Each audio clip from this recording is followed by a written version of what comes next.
party, as we see it, has the best ideas of both parties.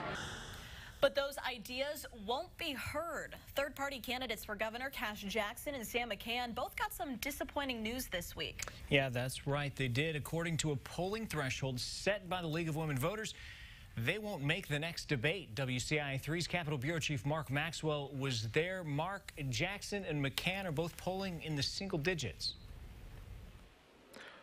Paul, that's right. Below 10%. That's the threshold to get on the next debate stage. Of course, this comes as disappointing news, just as both of these third-party candidates are trying to gain some momentum. But come November, even if now Jackson needs 10%, there's still a major victory for his party if he can get just half of that.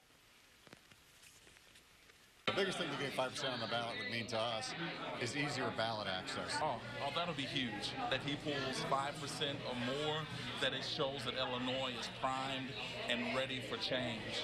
Third-party voters gathered in Decatur Tuesday night, frustrated with gridlock between Democrats and Republicans in Springfield. It's hard to be proud of a state that takes several years to pass a budget. Marcia Phillips owns a small business in town. She says if the two major parties can't put aside their squabbles long enough to solve serious problems, like reversing the trend of out-migration, then it's time for a third party to take them on.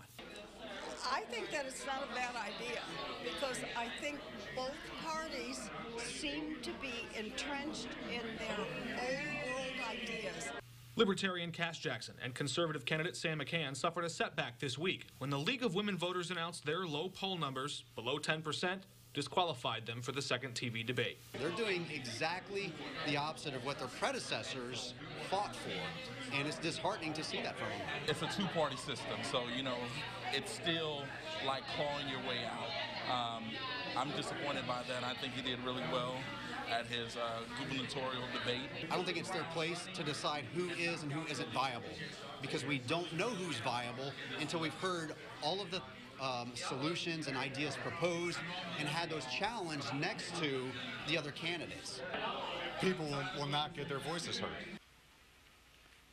Of course, we covered that first debate for you. We also have a recap of it on our Capital Connection Facebook page. The next debate, 1 week from tomorrow night in Chicago. Now, hundreds of people went to Facebook to complain that the third-party candidates were being snubbed, in their words. The League of Women Voters responded on Facebook saying they would make sure their board of directors heard those comments when they consider potential updates of their policy after this election cycle.